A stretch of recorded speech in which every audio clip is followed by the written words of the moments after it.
What can a loser like you do? My brother sneered as he said this. Living with him and his wife, I saw how they took advantage of our mother. She came to our house looking worn out and crying, saying, "I don't want to go back there." I couldn't shake the image of her distress as I clenched my teeth. "Are you really going to take care of that old hag? Can you even support her?" He mocked me. He treated our beloved mother so poorly and ridiculed me too. Anger bubbled up inside me, and I gripped my phone tightly, but I kept my voice calm and replied, "If you're okay with it, I'll take her in. My name is Rena, and I'm 30 years old. I've been married for 4 years and live a happy life with my kind husband and our 2-year-old daughter. We are blessed in our work and enjoy a joyful life." I looked at the calendar and checked my phone. Today is my mother's birthday. Happy 58th birthday, Mom. Are you okay? Is anything bothering you? I texted her and soon got a reply. "Thank you for your message. I'm doing fine. Don't worry. How are you and your family? I always pray for your happiness." Even after reading her response, I couldn't shake my worry. Right now, my mother lives with my brother and his wife in our childhood home.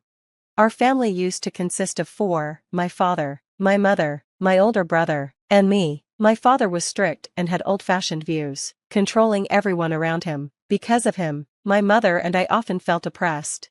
My maternal grandfather worked for my paternal grandfather's company. My mother was chosen to marry my father because of his family's wealth and power, almost like a hostage. When my father was supposed to take over the company, it failed because of the economic downturn, but they still had some money left. I never saw my father work. He spent his days drinking and yelling at my mother and me. Living in fear of his temper, my mother obeyed him. He believed women were inferior and treated my brother as if he was special. My brother got everything he wanted, while I could never express my desires. "Women shouldn't be greedy," my father would say. This made my brother feel entitled and always treat me like I was less than him, constantly mocking me. Growing up like this was painful, and I dreamed of leaving home as soon as I could. Even though I had excellent grades, my brother, who did poorly in school, was allowed to attend expensive private schools while my father wouldn't let me go to high school. He would say, "Women don't need education. It's a waste. You should get married soon or work a low-paying job."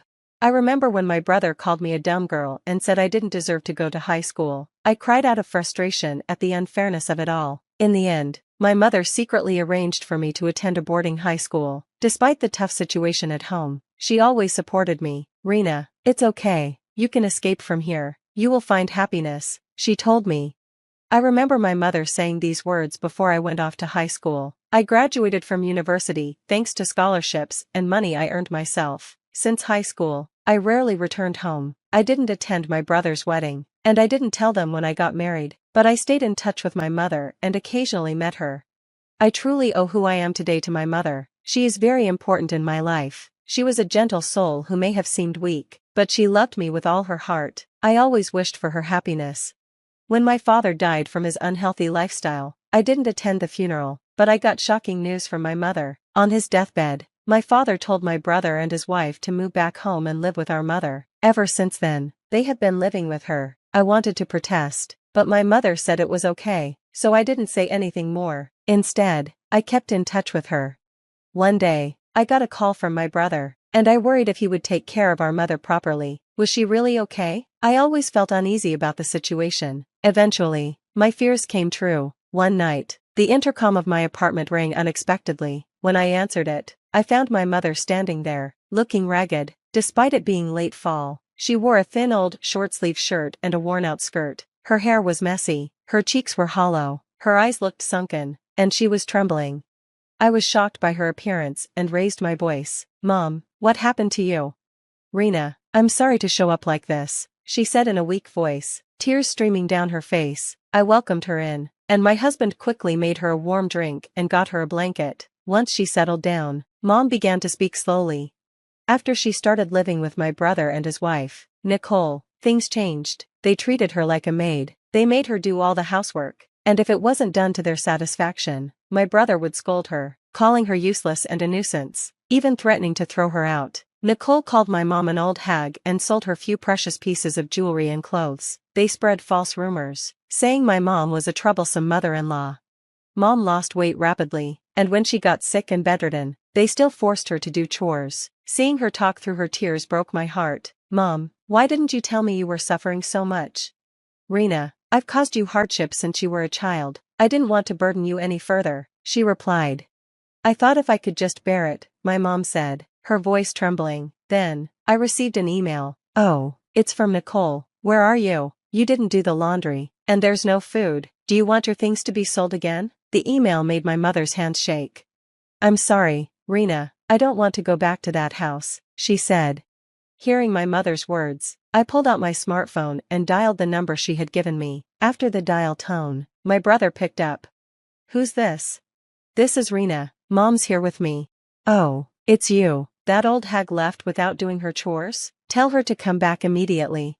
It seems you've been treating Mom quite badly. I've heard everything, I replied, my voice trembling with anger.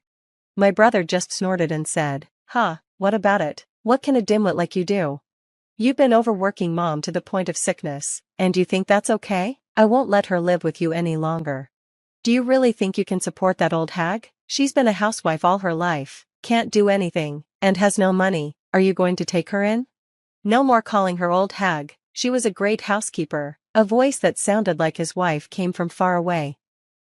They had been treating my dear mother so poorly, and even making fun of me. I couldn't stand it. A surge of rage filled me toward my brother and his wife, and my grip on the phone tightened. Still, I said calmly, if you say so, brother, then I will take Mom in. Huh, if you're going to take her, that's fine. It'll clear out some space in the house, and I'll be relieved. Understood. Mom will be living with me, so don't contact us anymore. I hung up the phone. Rena, I'll take good care of your mother, my husband said, taking my hand. Our daughter happily climbed onto my mother's lap, calling her grandma, and my mother hugged her, crying. Half a year later, our doorbell rang repeatedly. When I looked out, my angry brother was there, and next to him was a grumpy woman in a flashy outfit, probably his wife, Nicole. What do you want? How did you find out where we live? I asked. We looked it up. Just open up. There's something we want to ask you. My husband and mother stood by my side. I had my husband take our daughter into another room while my mother and I handled the situation. The first thing my brother said when he walked in was, "What's this about our house being sold?" Oh, you got the message? Yes, my company bought your house, I replied calmly. Your company? What are you talking about? Exactly what I said. I'm the head of a well-known real estate company around here, so it's my company. By the way, doesn't the company you work for subcontract to us? When my brother heard the name of my real estate company, his face changed color. That's ridiculous. You, a dropout and a loser? You can't be the head of that company.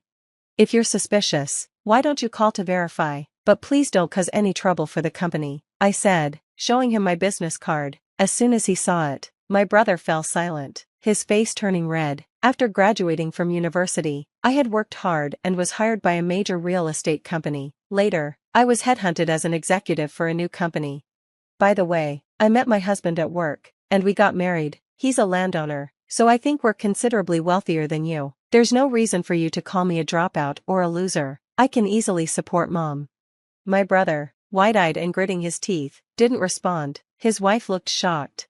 Damn it, what about our family home? What do you mean you sold it? My brother yelled, nearly foaming at the mouth.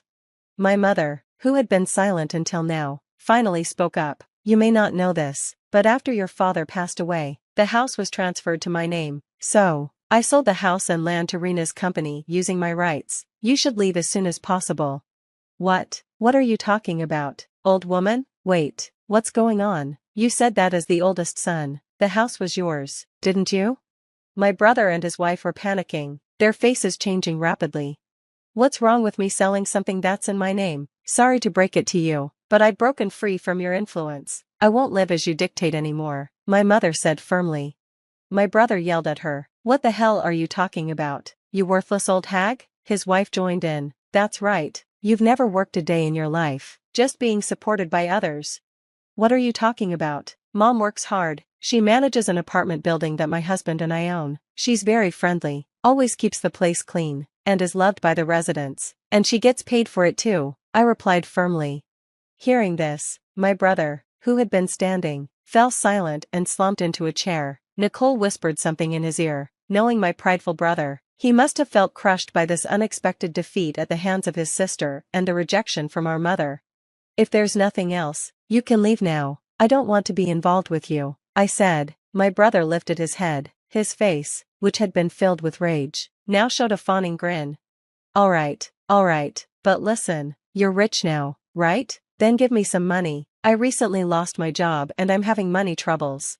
What? I was shocked at my brother's audacity. Hey, mom could give money to me too. You got money from selling the house, right? Just think of it as helping out your adorable son and give me some cash, then I'll leave. Just as I was about to respond, my mother raised her voice. Enough already, have some shame. I was taken aback to see my usually gentle mother speaking like that for the first time. My brother and his wife looked stunned too.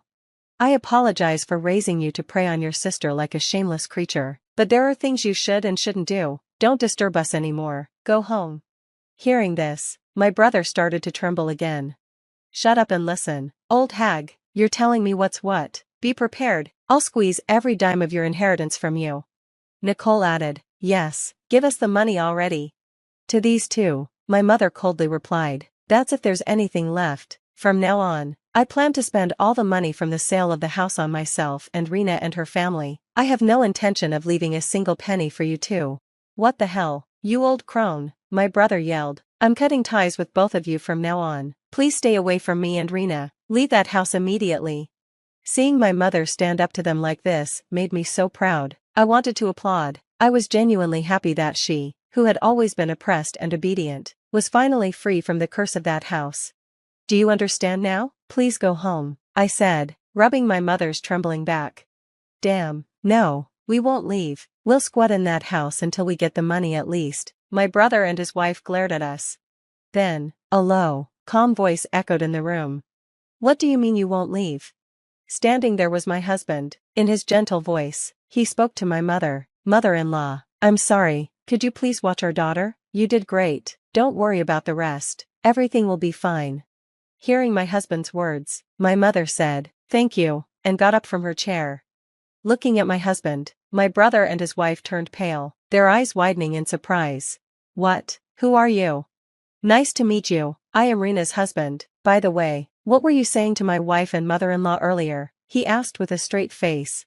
My brother and his wife suddenly became docile. That was to be expected. My husband is tall at 6'3", with a solid build and a strong, imposing face. He holds a black belt in judo. Despite his peaceful nature, his kindness toward me, his intellect, and his love for our daughter make him seem intimidating to those meeting him for the first time, especially to someone like my brother, who could only show off and look down on women. My husband is the type that's difficult to handle.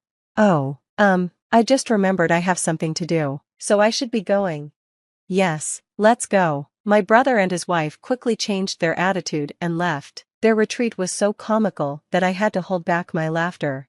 In the quiet house, my husband touched my shoulder and said, you did well, you must be tired. My mother appeared, holding my daughter, her face bright. We embraced each other without saying a word. Fast forward 1 year, my husband, my mother, and I continued to share a harmonious relationship. My mother kept her job as a building superintendent, and compared to that night when she showed up looking worn out, she was now lively and healthy. She adored and took care of my daughter, which was a great help to me. Of course, my daughter adored her grandmother too and often stuck to her. Watching them brought happiness to both my husband and me. As for my brother, believe it or not, he divorced shortly after that incident. He lost his house and his money, and when he showed my husband his pathetic state, Nicole quickly left him. Now, Nicole is trying to remarry through dating, but her nasty nature and ulterior motives for money make it hard for her to find anyone.